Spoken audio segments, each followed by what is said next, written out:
All right, hey guys, so today I just thought I'd share my opinion on some recent Steam news. So Steam likes to release their news through the Steam blogs. This one's about user reviews, or more specifically, review bombing. This is a very long article. I read through the entire thing. It's pretty interesting. So if you guys want to read through it yourself, there'll be a link in the description below. But if you guys are not familiar with review bombing, it's basically when a developer does something the community doesn't like, and then the community lashes back at them by leaving a bunch of negative reviews and trying to lower the overall review score. So some recent examples from some big companies are Skyrim, Fallout 4. Bethesda decided to release paid mods on both of these games, and people are very, very much against paid mods, mainly because mods have always been free. They're user generated. You should not have to pay for user generated content. So these games have been review bombed in the past, and they're getting a lot of negative reviews. I'm pretty sure Skyrim used to have overwhelmingly positive reviews. It's lowered to very positive with 80% and mostly positive 73%. That's not like it's not really that big a deal, but another big example is Grand Theft Auto 5. Rockstar decided to shut down modding altogether. They shut down a major modding website, and now the review scores are mixed, even though GTA 5 is probably the top selling game of all time.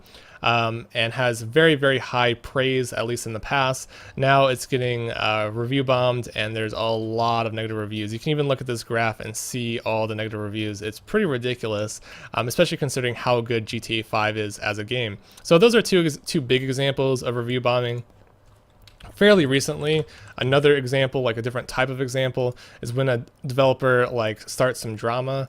The Firewatch developer decided to file a false DMCA claim against PewDiePie because PewDiePie said a bad word on a live stream. So a lot of PewDiePie's fans and other people who just don't agree with the Firewatch developer, they decide to leave negative reviews on the game itself because that's their outlet to voice their frustration, especially when a developer does something that they think is not good. The best way to get your opinion across is to try to hurt them financially by lowering the review scores of their games. Firewatch is a great game. It really shouldn't have this many negative reviews. So what am I rambling on about? So their Steam blog was basically outlining this. They didn't really give examples, but I'm pretty sure developers have been pressuring Steam or pressuring Valve to do something about this to prevent people from leaving a bunch of negative reviews all in a very short amount of time, because it really does impact the overall ratings,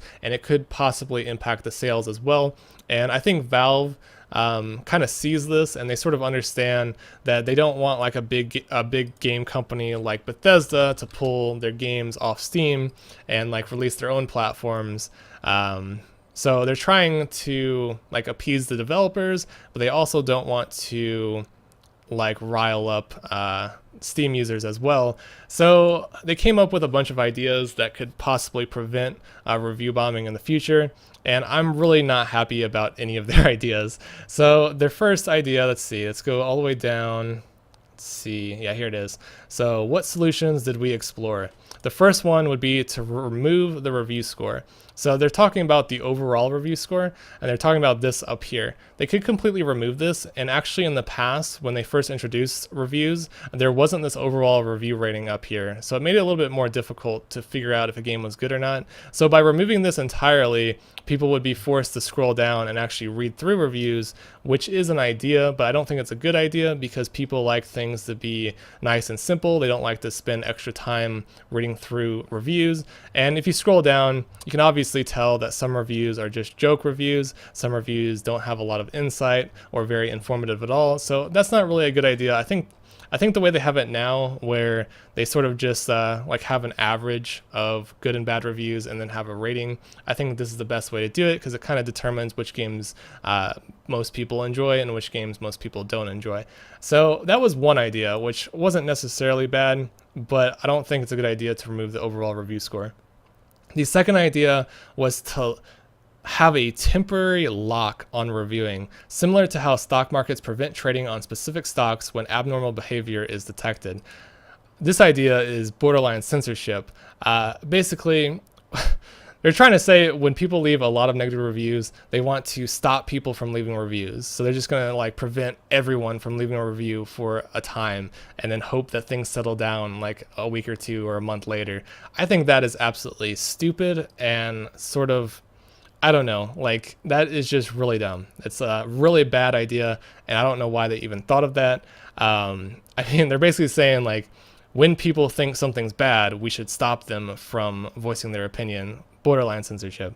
The next idea was to change the way review score is calculated, focusing on much more recent data. One could be blah, blah, blah, blah, blah. So they're basically saying they would change the way the overall review score worked. So if there was a lot of negative reviews all at once, it wouldn't impact the overall score, or maybe it would impact it later on in the lifetime, which is also borderline censorship. Like if a lot of people think the game is bad, it should be reflected in the overall score. It shouldn't be reflected later on. So yeah, those are the three ideas they came up with, and I'm not entirely happy with them.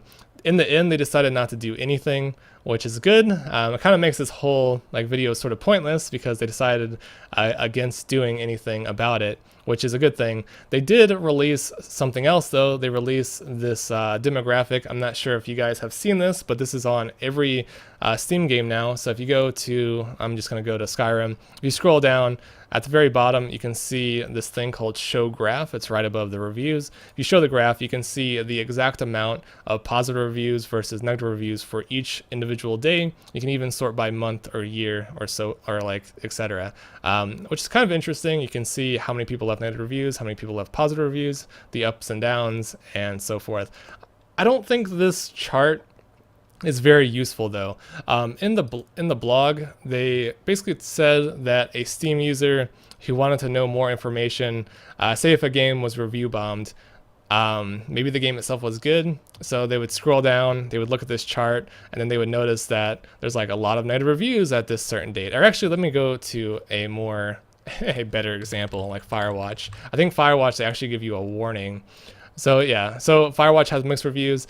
A new user might come to this game and be like, oh, mixed reviews, this game might not be that great. Let's scroll down. So they scroll down, and then they see this chart, and they see this thing called high volume of negative reviews detected. And it's just like, uh-oh, what's going on? And you can see like before that, it had like almost entirely positive, and then all of a sudden, the last few days, lots of negative reviews. So they're like, wait a minute, what's going on here? And then they might find out some more information themselves, and they might find out about the whole PewDiePie controversy, and then they might think, oh, the game's actually good, maybe I should buy it anyway because the game's actually great, I don't care about PewDiePie. So they yeah, that's what their thinking is.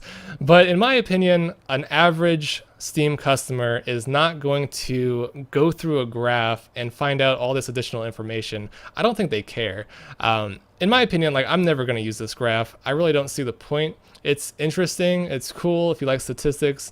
It's kind of cool to see like how many reviews were left on any given day and how many negative reviews were left.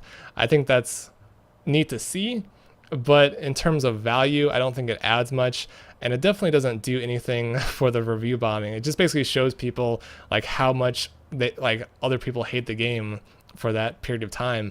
But yeah, going back, I guess I'm about to just conclude this episode. My opinion on it, I'm really like uneasy with Valve for even thinking about like censoring reviews.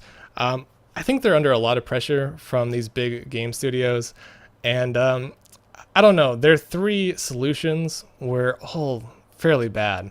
They're just like, I don't know, they're like trying to remove things and trying to prevent you from doing stuff.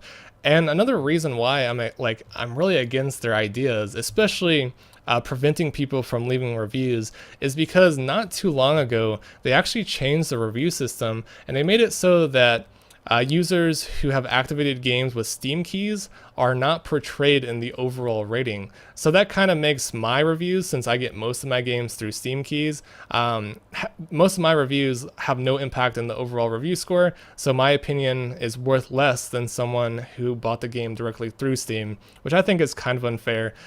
Sort of another form of censorship. In the past, they actually had it worse, where normal people could not even see reviews that were left by people with Steam keys. So yeah, that kind of, I don't know, that left a bad impression in my mouth.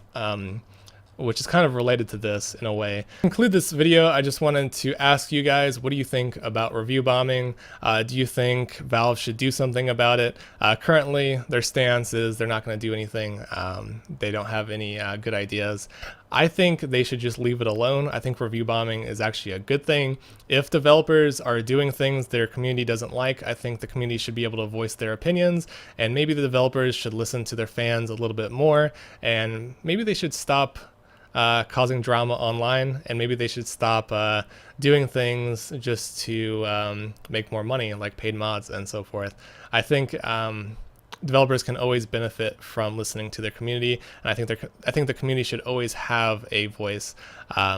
It may not have to be in reviews, but I mean, reviews are a good way to show the developers, like, we mean business. If you do this, we're gonna make sure your game never sells again.